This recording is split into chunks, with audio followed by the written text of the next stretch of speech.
Welcome to the third episode of the Taboo Table. We've made it. It's been a long month, but we're finally here. It's been a long journey, but we're finally here. So there's something that I've got on my heart. I know, like every other topic on this show, it's things that we go through personally. But I feel like when it comes to this topic, it's a little bit heavier for me personally than a lot of the stuff that we've previously spoke about. Yeah. It's something that I feel like it's probably orchestrated a lot of the stuff that I do in my everyday life. Yeah. And most importantly, how I raise my child, which is the number one fundamental thing for me in life. And so it doesn't make sense to kind of have a show like this, have a platform like this, and not speak on it. So what are you bringing to the table today? So today I want to talk about mummy issues. Mummy Dearest. Mummy Dearest, mummy issues. I want to talk about these mother figures that we've had in our lives and the impact our relationships have had on us. Yeah. So for me, I've brought to the table Alicia. And who have you brought to the table? Vicky. Would you like to introduce yourselves? Alicia, you want to go first? Oh God. What do I say? My name is Alicia, mother of one. I've recently just launched a matchmaking service for Black people in London. You can catch me at _matchmake_me for more details. I'm gonna need your services. I'm here for you, girl. Everybody here needs those services, chat. My name is Victoria. I am also a mother of one, and I've recently launched a business selling statement handbags, you know, so you can hurt your girl. Yes, she did bring one in today. I was eyeing it because, you know, I like a gold hardware on that bag, so we'll be talking. You can follow my IG page, the VB Collection Store. She's got loads of like nice handbags on there, so I'd say check her out instantly after this. So moving on, the question I feel like we want to ask you ladies is, do you know your mothers, and do you think your mothers know you? Do you know can you say, like, hand on heart, that you know your mother through and through, and can you say that she knows who you are, like your potential, what you're capable of, who you are as a person outside of her home? I feel like I know my mother, but she doesn't know me. Yeah. And that's because she's not taken the time to want to know me. Right. Because she doesn't know herself. She's still fighting her own personal identity, so Even at this age, I'd be scared to think I'd still be fighting my identity in my 50s. Yeah. But we're a different time though. Like, don't you think our generation, we're more woke, as in, like, we're doing the work. But do you know that our mothers don't think we're woke?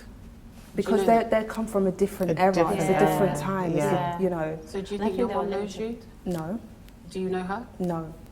I don't think I ever have. We've ended up in a place where the people that are supposed to be our nurturers, like our mothers are supposed to be our best friends. They're supposed to be the people we go to as females for everything.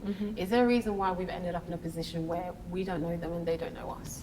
I think their approach to parenthood is more to be like, I am your mother, father, you know, and you do as I say. Not as I do. Yeah, like I tell you what to do and that's it, end off, you know. And then the biblical side, honor your father and mother, so whatever they say goes. And that's where it starts and ends with them, with a lot of them. And I feel like that's the only part of the Bible they read, because like, it's because that's all you ever hear in our culture. It's like the same Bible. Like parents don't aggravate your kids. You're not allowed to have an opposing view to that, no. And even when you do, have you ever tried like sitting down with like a religious parent? They start saying it's blasphemy. Once anything sounds like a question, it sounds like blasphemy, or anything, you know, disrespecting. So from when I was a young age, I've always questioned every single thing, and I think that kind of frustrated her in the way that and I'm like, no, but I want to know why this is red. I want to know why that is that. You know, I think in their days they didn't have a chance to know why this. It was just grandma said this and that is what it is. If it's red outside, it's red outside, and that is it. So and they don't know themselves, like Vicky said. So I feel like the women were very limited, you know, culturally. As from a young age, you're groomed to just be a wife and, you know, a mother. You know, as boys are left to explore So I think a lot of women are struggle with their identity because, you know, they grew up being told what they're going to become, and they've not really gone out of that norm to try and find what works for them. I understand why I am where I am now. And when my mum, for her, she was a single mum. She had to, you know, buy houses, and her thing was, I need to send you to live with someone else because I need to go to work. And so for me, she doesn't know me because it wasn't her that was Raising exactly.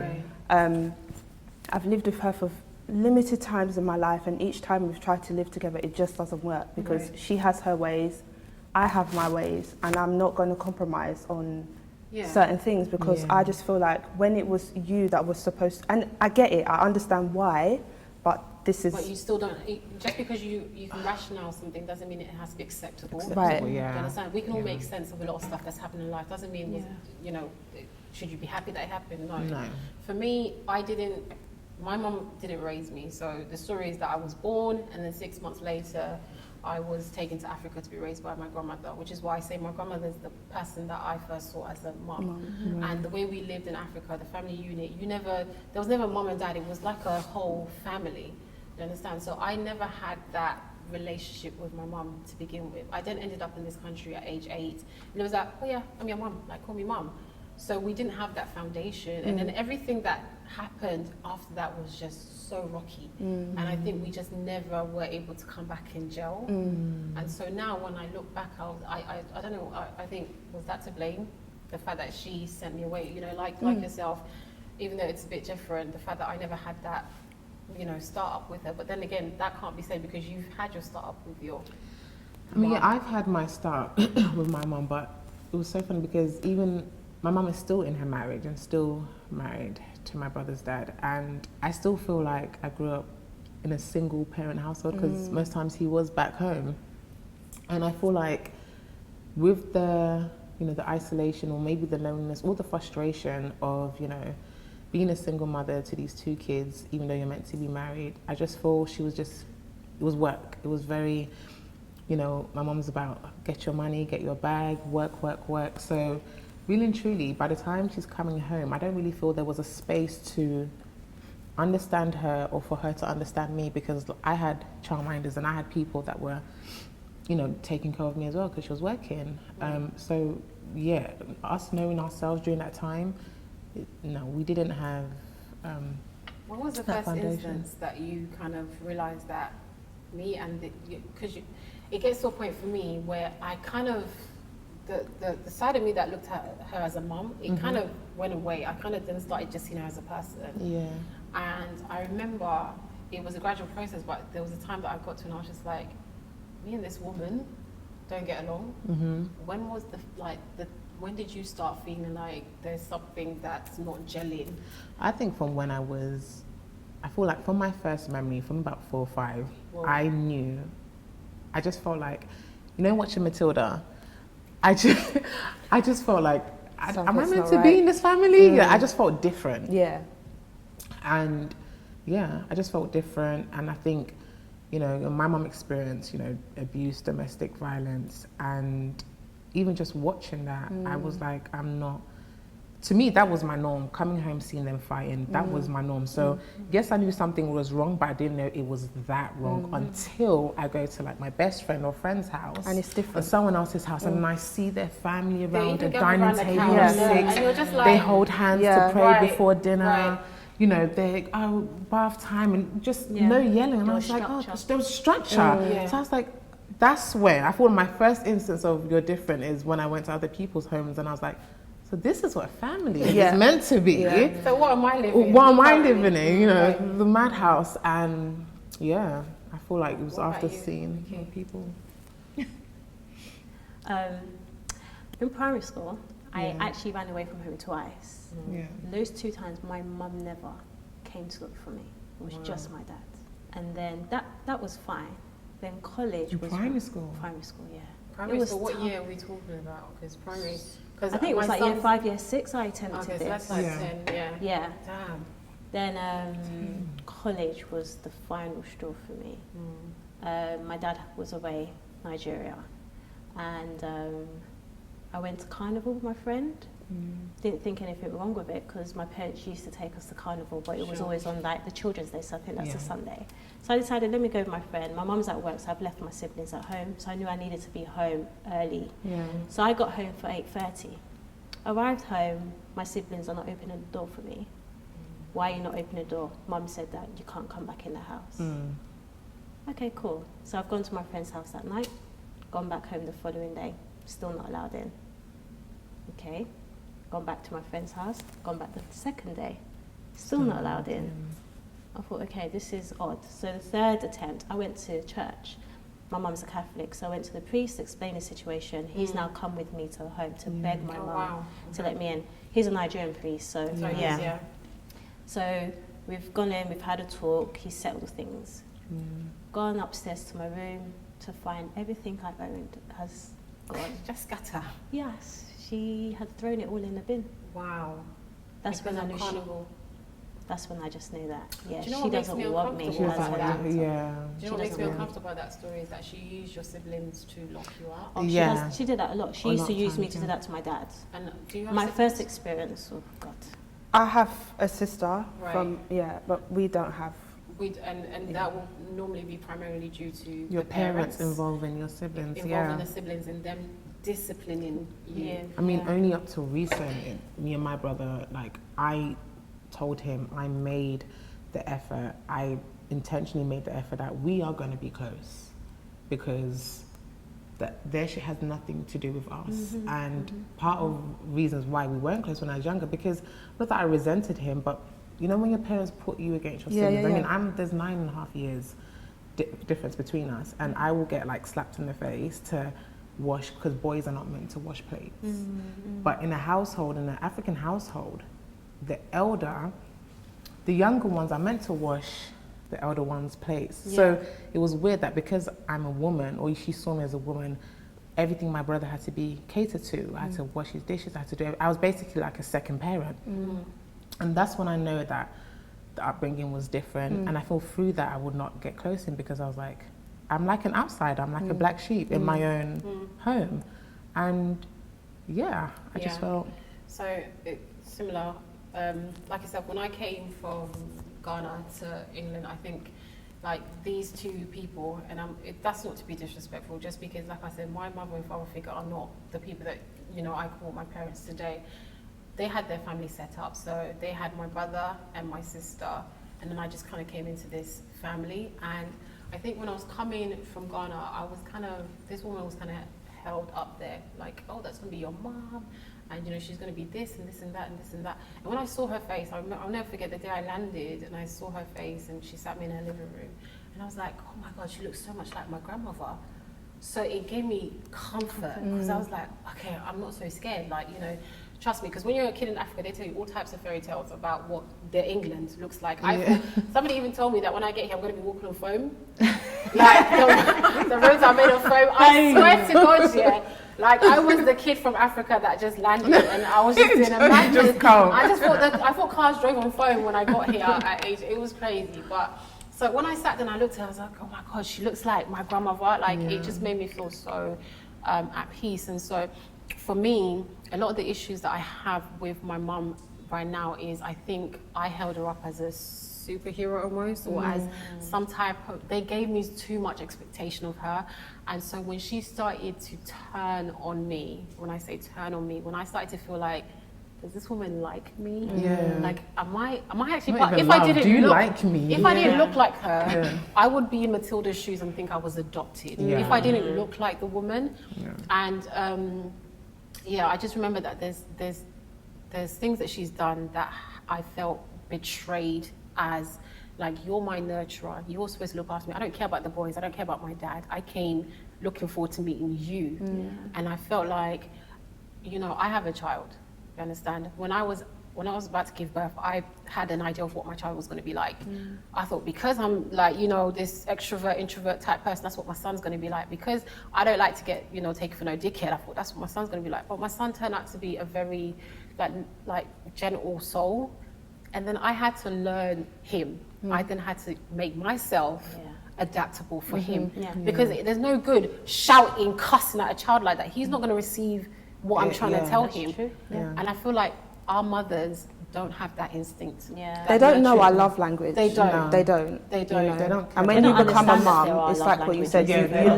You learn. What's You that? have to learn your child's. Right. It's like my daughter. She's so like me. She's so affectionate, and you know, she's words of affirmation, and she's all of those things. And I feel like that's me. But growing up, I never had an outlet to express that. Whereas I've given her the space now to. Yeah. You know, I To think express, that's where they miss it so much. They don't understand the importance of Expressing yourself. exactly giving us that space, Yeah. that safe space to cry and Yeah. you know, I don't know. I And know that's the thing, friends. it's like, when you cry, It's it's a like you were problem. told it's a problem. They Yeah. get more angry.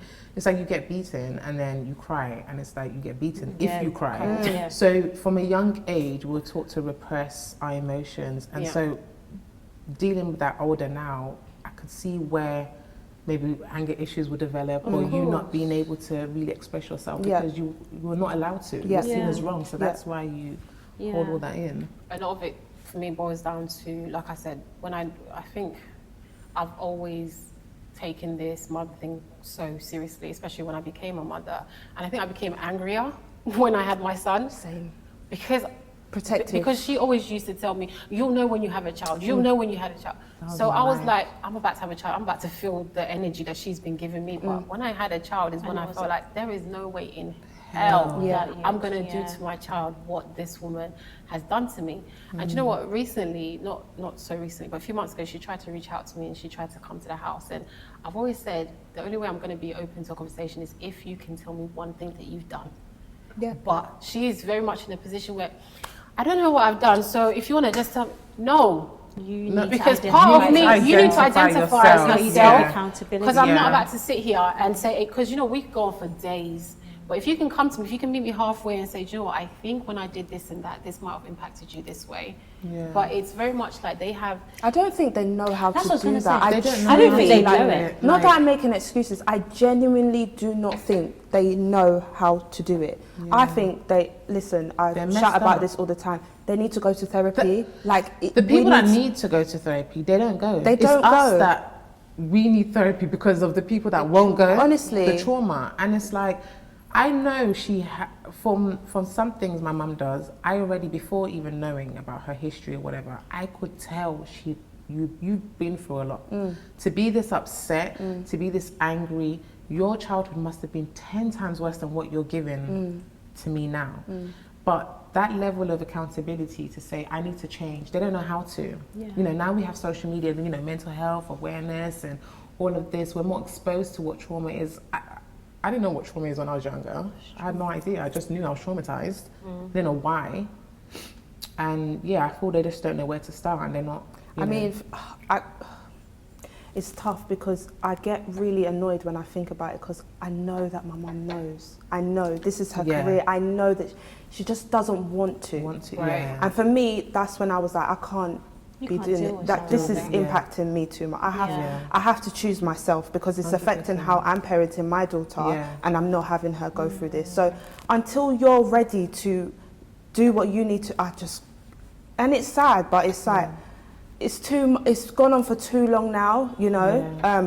but has it gone on for too long? Because let me tell you something. When I talk about the things that my mother does, right, and I don't say it's my mother, the feedback I get is, oh my God, you need to get out of there. Don't talk to that person again. The moment I say, okay, it's my mum. It's my mum. Oh no, but girl, that's your mum. Yeah. That's what I was gonna say. Babes, It's that's like- your mum. You I think that mother figure It's on is a very pedestal. it's protected, and All you the know this is time. why no one talks about this it, because yeah. we're not supposed to talk, about it, especially within the black community. It's such you just don't But do we can it. bash dads When all it's day. your dad, right? It's like, so like when, you know, my mum used to involve her friends or her aunties to come and talk to me, or if I like run away from home or whatever, and they'll have their little sit down session with me. The first thing out their mouths will be, it doesn't matter what she did, she's your mum. Yeah. It doesn't, before I even, and I'd be so frustrated, but you don't even know what she's What done. she's done. They don't even care. Yeah. That's your mum. They You know, feel she to see- struggles for Yeah. you. She does this, she does And this. it's And like I'm you like, have to be thankful because I she have has to be struggled. thankful that I'm suffering. I don't know how we move past that. Like, I don't know. I feel like for my daughter growing up, she won't go through that because I'm a different type of mum. But us experiencing this, I don't know how we move past. Because I was always told, you're not a mum. You won't understand. Right. And that's why I'm so glad you three ladies here have kids. Because you're all mothers and you all do understand. I can tell you 100%, because you've asked me this question before, is does that relationship that we had with our mums help us be better parents? And I'm going to say no, because you can teach a child to be strong without making them hard. And that's the one thing that you could have taught me to be a strong, independent woman without making my inside hard, without giving me trauma. And that's the same thing that I try and do with my child. So nothing, I think for them, they were trying to like, I don't know, teach us how to be better parents or teach us how to be better women, but you could have done that in a different, more effective way than beating us down. And this is the thing. You don't teach when you beat. Ready. I feel like my mum wasn't ready to be a mother. I think the same. Really? I think the issue is she just wasn't ready to be a mother, and I think she felt that her childhood was stripped away from her. And knowing a bit of her background, I can get it. Right. I get it. You know, not every parent. And I has don't the know. For ability me, to be this a is why parent. I've always been pro-choice. I will always be pro-choice. Okay. The baby doesn't force its way into this earth. Every single person knows how you make a child. So I don't feel children should adapt to you. Like, if you're not ready, I feel there's choices. Options. There's options. I'm There's sorry, options. it sounds harsh. With the fact that they're religious, Not they just wouldn't, that, but they I wouldn't think go down culturally, that. Africans, you get married, you have kids. Whether you're ready or not. You're Yeah. pushing into Yeah. doing it at a very early stage in your marriage as well. So what I want to, talk about is the fact that you briefly mentioned, do we ever get past it or are we ever going to get past that point? Are we ever over it? And I'm asking that question because we say this is something that's never going to change, and we know our mothers are the way they are, but why have we continued then to let our kids be with the people that have hurt us so much? Like we're trying to stay away from them because they've hurt us so much, but we're saying, here's your grandchild. Is keeping them around better than keeping your own sanity?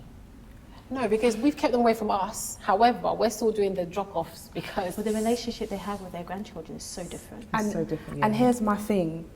I'm not going to let my daughter suffer because of something my mum has done to me. She hasn't done it to my daughter. Yeah. She's old enough to know who her grandma is. She asks for her grandma all the time. Yeah. To me, I put it on the same level as I put her relationship with her dad. Yeah. I don't have to like you, I don't have to get on with you, but that's your dad, and I'm not going to take that relationship. Until my mum or her dad does something that puts her in immediate danger, then I can't, like, it will sit too heavy on me. So for me, it's like, listen, this is your second chance to get this right. What you do with this is up to you. If you don't do what, like, I can't, there's no other child for me to give you. It's just this one here.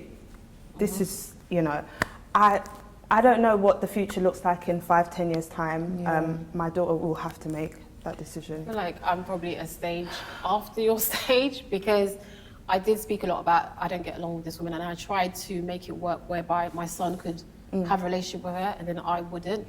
But I was doing all the work and she wasn't understanding my boundaries. It's like, my son knows you, so here, I'll spend some time with him, but please stay to your side. And it was very hard to keep that relationship because she was always trying to tread over and try and get in contact with me or try and talk to me and that they joke about it, like, you don't know what you've done, you're just you think we can just kind of step over it and whatever the case is. And then she went over that boundary and she did to my child what she's done to me.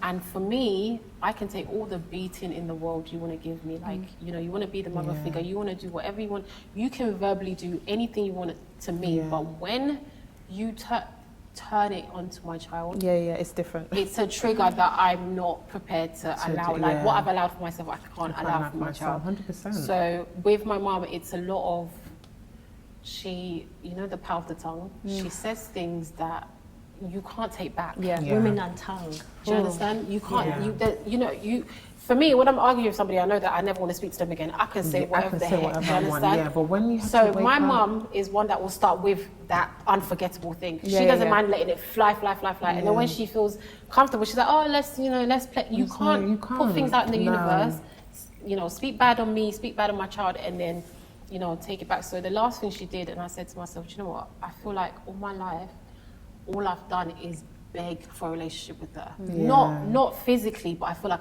I've yearned for a mother-daughter. My grandmother's not in this country. She's not even alive anymore. I've yearned for that type of closeness and that intimacy, and I've never had it. And why does a child need to be the one chasing for that relationship? It doesn't work. Do you understand? So when you then turn it onto my child, I wash my hands, because at that point it's my mentor, it's my child, and I'm not about to play with that. I feel like my mum would definitely be different, like if I had a child. But my thing is that I wouldn't let my child go and stay over, because she's still in that environment and she's still married, and they're still in that toxic relationship. I just don't want my child witnessing anything I witnessed. That's not something I would want anyone around me to even... You know, I felt uncomfortable even sometimes bringing my friends to the house. Less to talk of now, because my child seeing something like that now. I know. I think the other thing that African parents, especially black parents, don't understand is that when your child tells you you're doing something wrong, so long as they haven't hit you, they think that there's nothing that they've done. Right, Do you understand? I think they don't understand that abuse can be quite covert. Yeah. Do you understand? And I grew up feeling like my mum was probably like my first bully in life. Like, you know, you expect this person to be somebody that speaks life into you, you know, somebody your that's gonna, your best friend. Yeah. I think the fairy tales that I sold myself, like, I think that's probably why it hit me so hard, because I thought me and her are gonna go shopping. And that's what you see on TV though. Boyfriend That's what you see problem. on TV. You see Yeah, that I everywhere. thought boyfriend My mum, problem, I'm happy gonna Mother's call Day, you, my mum's my and best all of friend. that. And so, like, at this point, when and there's such a resistance, because it's like, I found so much peace without you, and I get it, because a lot of people want to like almost beat you down with, oh, you know, it's your mum, and plus she's getting old and life is short. People love to beat you down and make you feel so guilty with life is short. But I am so very aware that she's old enough to also know that life is short. I should treat my child right. And the whole, you only have one mother. Well, you only have one daughter. You only have this one daughter. Whether you have 5 girls or 4 girls, you only have this one daughter. So, and that whole life is short. I mean, I grew up with a chronic illness, so when people used to say life is short to me, I'm like, yeah, well, she should know that. Yeah. Do you understand? So you shouldn't want to put me through any more stress. She should know that that life is short. But I just feel it's this whole thing around women can't be corrected, because we're so quick to talk about daddy issues and stuff. But I don't think it's women. I think it's African culture, because it's not just the women, it's the men too. And we're not talking about our dads, but listen, our dads too. So I don't think it's women. I think it's African culture. I think it's their ways. I think it's their lack of acknowledgement, and we are so small to them. Our voices don't matter. That's what I think it is. Have you ever tried to speak to a friend that maybe doesn't have mommy issues, and explain to her like this and this and that is going on with your mom? Do you see the way they behave? Like, do you see, like, it's almost like they don't want to hear it. It's so uncomfortable. I have a friend that she can sit on the phone to me for about 20 to 30 minutes and bash her dad. But the minute I talk about my mum, it's like, oh, but, you know, at the end of the day, you know, the dads went away. She still wants me to focus on, you know, your mum had to do what she had to do. She was a single parent. She's more understanding, because her mum is good and her mum's in her life and her mum's raised her and her siblings. The roadblock, the blockage, she can't fathom. Like, it's just, don't you think it's actually a hard concept to understand? It actually is. You're trying to talk to someone who can't relate. The thing is, I'm really happy for them. When I speak to somebody and they can't relate to my mummy issues, I'm so happy for them. I'm like, God be with you, because you know what, your life must be good. Because you don't want to know what goes on in the head of somebody who doesn't get on with their mother. And it's so crazy, because growing up, I didn't talk to anybody about this. I've had friends that know me. The only time they knew, okay, something's going on with Alicia, is when I'm having my serious breakdown. As in, listen, I'm this close to losing it. That is the only time. And these are friends that have known me for years. It's not an easy thing for people to try to understand. I can't be explaining it. It's draining for me. So I just sat there for years in this pain, you know. Have you ever had to? Do you ever feel like you've had to fill a void because of your mum? Your mum's like 100%. With other women in your life. I have. I've not had that option to, because my mum's also not close to her siblings, so there's never been any other female that I can refer to as a mum figure. Right. Do you know what? I feel like I did all the time. I feel like even with my my son's grandmother on his father's side, when she welcomed me when I was pregnant, I just fell right into it because it was just something that I had never experienced, and I feel like I've had to do that with so many. Even the what do you call it? The house girl in Ghana used to back me and all of that, and I feel like I always grabbed and gravitated to people in that role because I could never go home and get that. I don't think I've cried for my mum to put her hands around me and be like, "What's wrong?"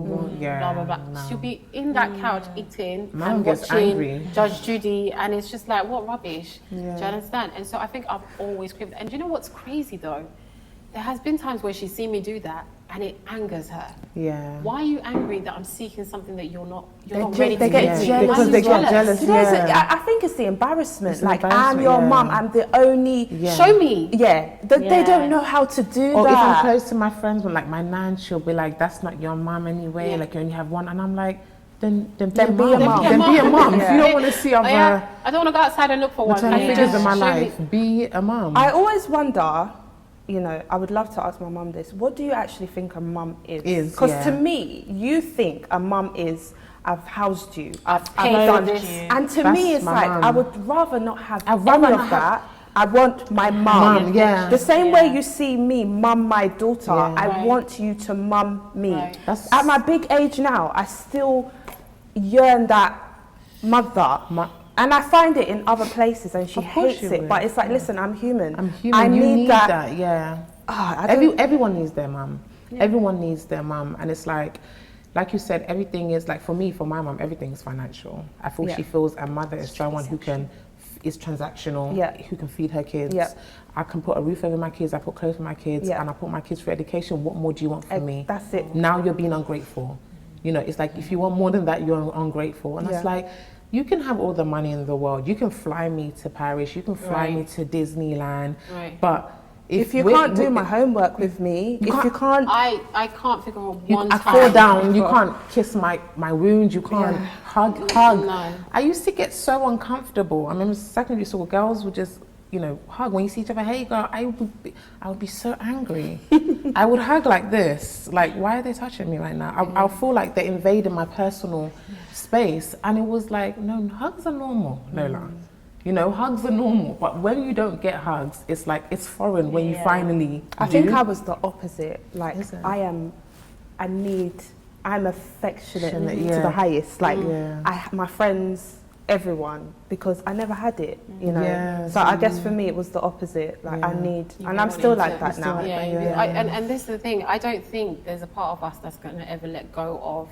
Even with me, who for me, we're not on talking terms because I feel like this is the time where I'm at most peace, and I don't need somebody who's not going to understand my boundaries at all. And I that was a big thing for me that made me call it off. And even though I feel at peace and it's crazy to say, but I feel like I've mourned her, even though she's alive. I've had to mourn her and just say, do you know what? It's fine. I don't have a mum. My grandmother's left. The mother figure's gone. Like, I have to now reparent myself and look after myself. As sad as that is, because she's alive and kicking, and she's 10 minutes down the road. But I would rather have no mother than a mother that's gonna half-hearted. Not even half-heart, like tear me down. Each time I go near you, it's like everything starts falling apart, and it's not something that I'm willing to sacrifice for the sake of my mental health. Your peace is far more important. Peace is always, my first choice. I guess for you guys, where you guys still have your mother actively in your lives, what does the future hold for you? What would it take to come together and be able to squash it? Well, for me, I don't have any contact with her. I do everything through my stepdad if she wants to see my daughter. I have had to start therapy, and that process is not easy.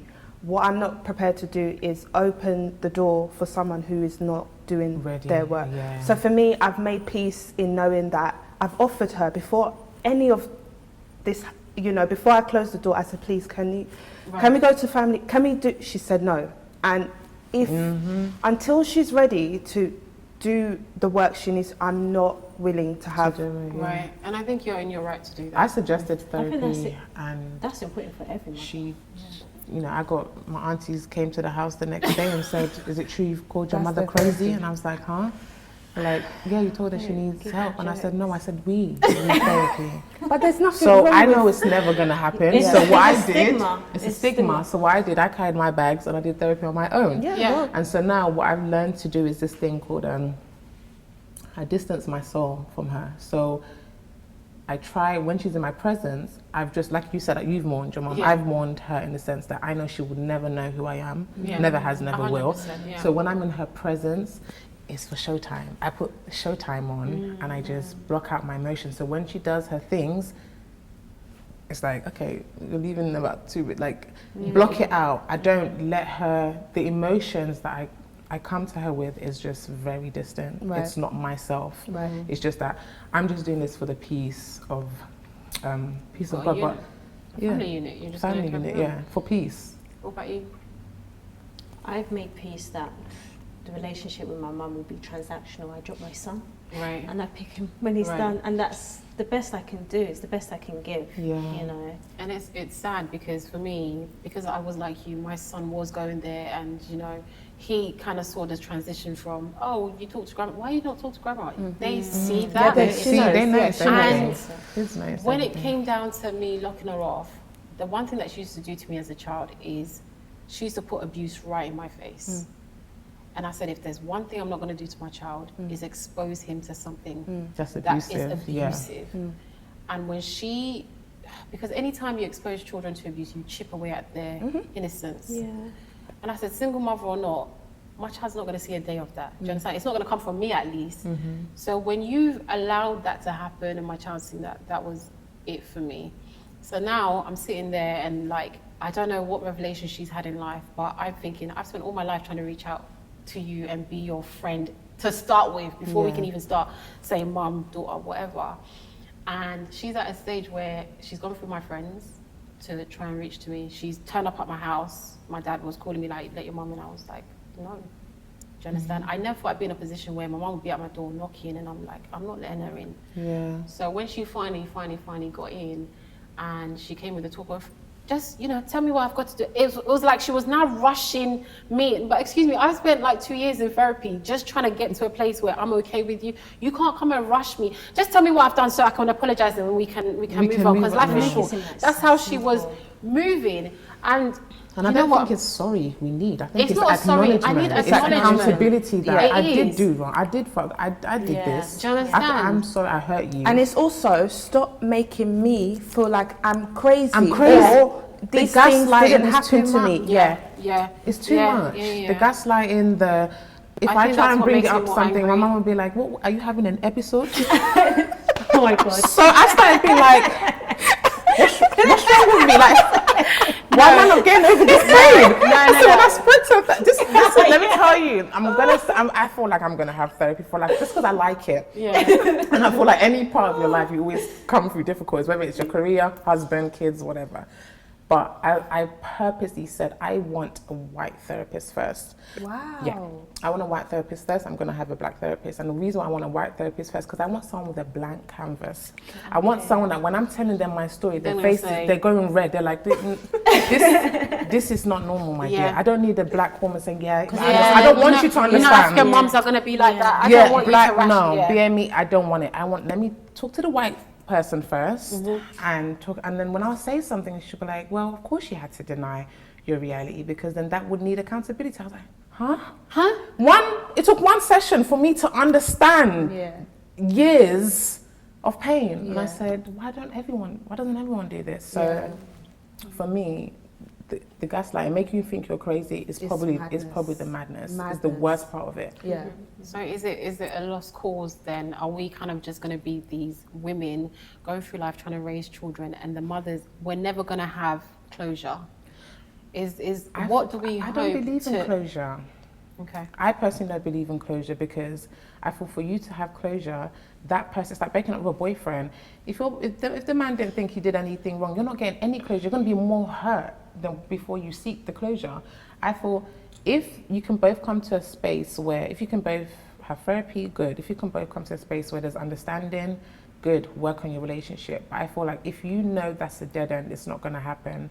I feel that energy you should put into something else, like raising your kids, starting your business, doing whatever. And when they realize it, I feel it's a two-way street. They need to come halfway, meet halfway. I will say though, as painful as it is, somebody has to experience it, in my opinion, And I think that for me, I probably it couldn't have been my sister or my cousins. It had to be me, because I think God just knew that Alicia. You're the black sheep. Black sheep, and I think it underpins everything that I do. I mean, probably even my matchmaking thing. Like, I'm trying to help people find love, and it's everything that I've been missing in my whole life. So I think, do you know what?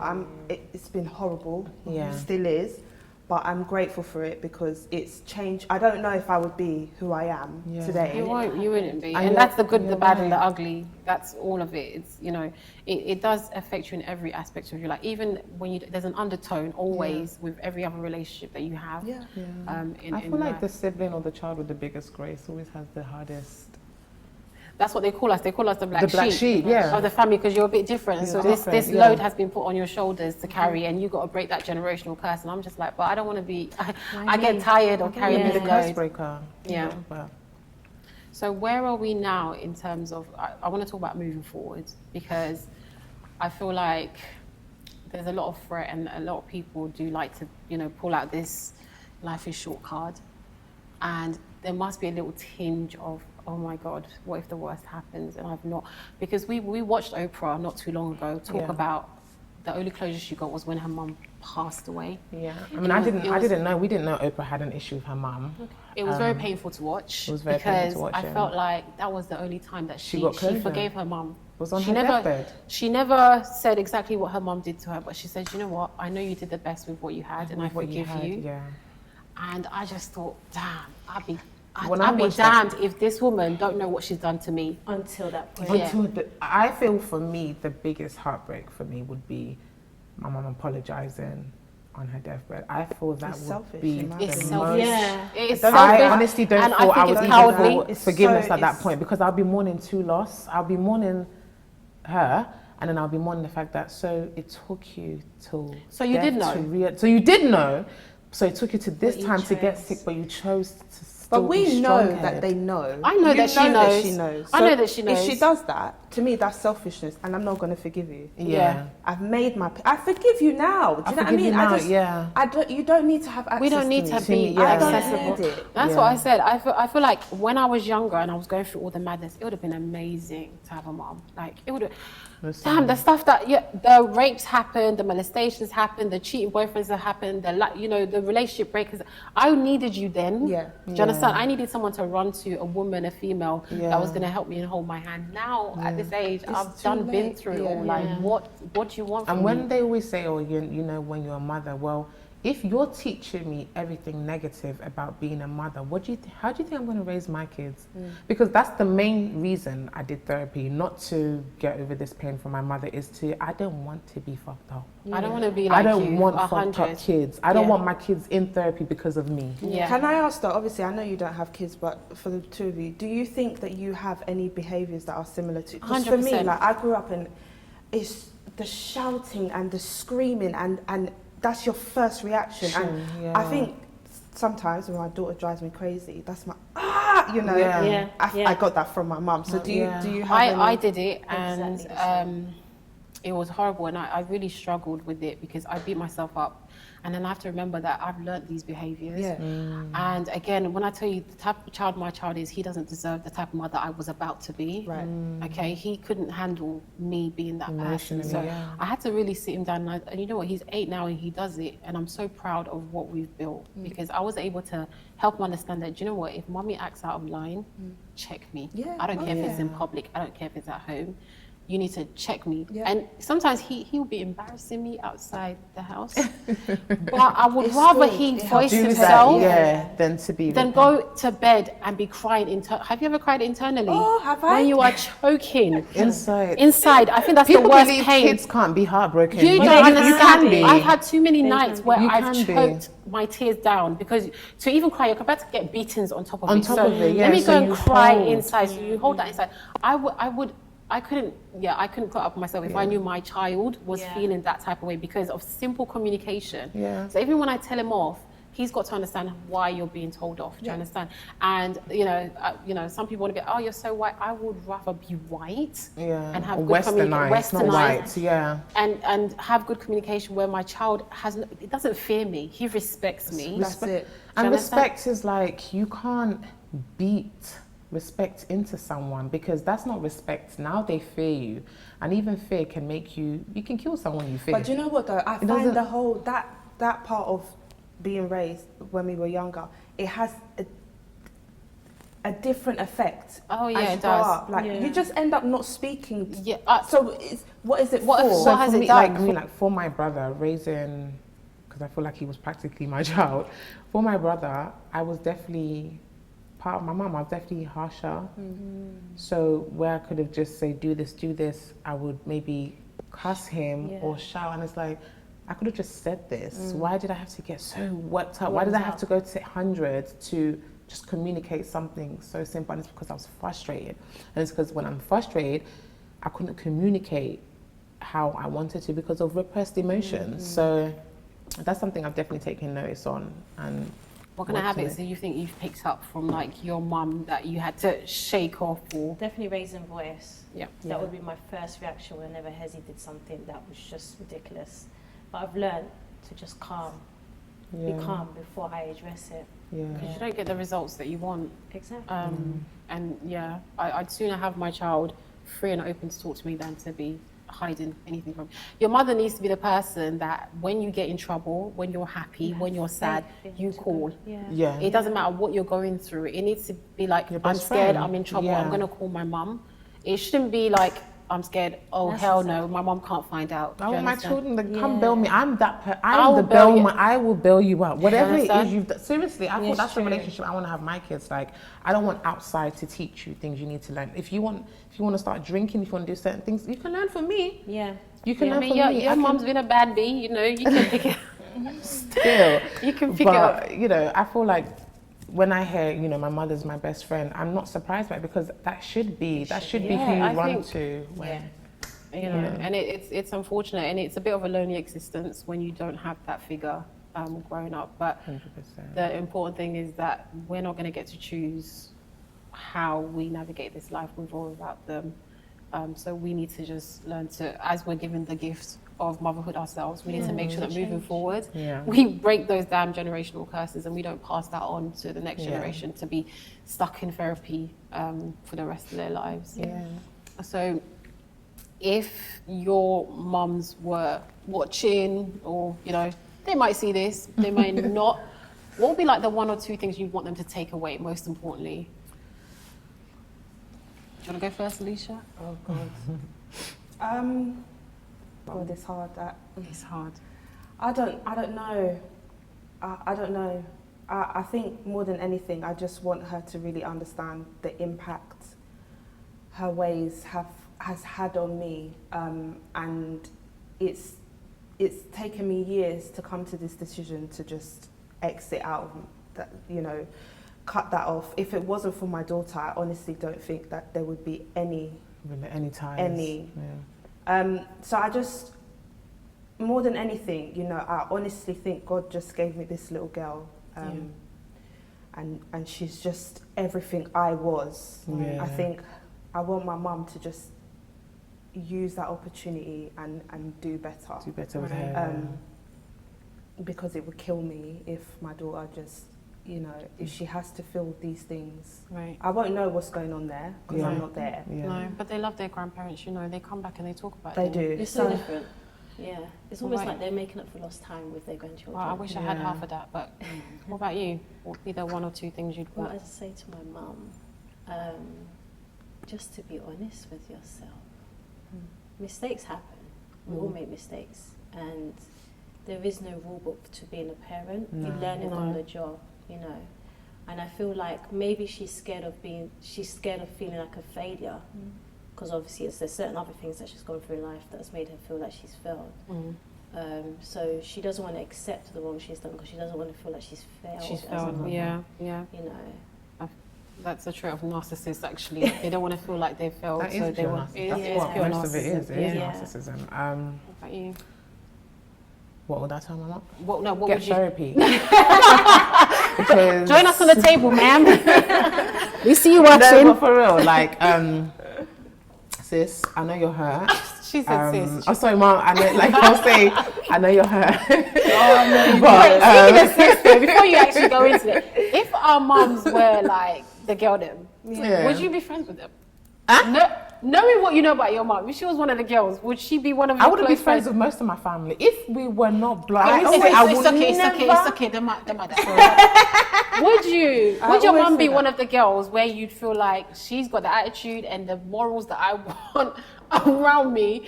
Like, would she? You know what? One thing I can say about my mum is she's a hustler. Like, she's a go-getter. They all are. I get my hustle from her. That woman, listen. She's a hustler. My mum is a hustler. If she would be my friend because she makes me feel like I need to boss the hell up. Yeah. Okay. Yeah, she would be, but the other parts, no. What about you? Same, I guess. Is she? I think like my mum, I love her drive. Yeah. To pick herself up whenever she's, Right. fallen. And yeah, she's got a lot of skills that I would love in my friends. Right. You know, she's just not affectionate. Right. You know, so you know how they say you have friends for different things. Yeah. She'd be one of the friends for the business. The business, yeah. And do you know what as well? Like, I don't have any friends that I wonder, does my friend love me? And if my mum was my friend, I think I would really think like, do you like me? Yeah. Why are you around me? Like, this is, sis, you're giving me weird vibes. Like, I'm getting office vibes, son. Messages. So I feel like. What about you? Would she be one of your hustler or no? I would have cut her. For I'm with me, you. that's why I'm different. Like, I don't waste time. If a friend is showing me, then they're not. If I have to question a friend's loyalty, I'm snip. I have the scissors out. So would she be my friend? No, I don't. Whether or not I respect her hustle. I think I still would respect her as a person. But you know, when there's just those two people, when you see them in party, just keep them at the opposite end of the room. That's probably I couldn't be friends with her because she's got a stinky attitude, and that's just that. Like, and I can't have that.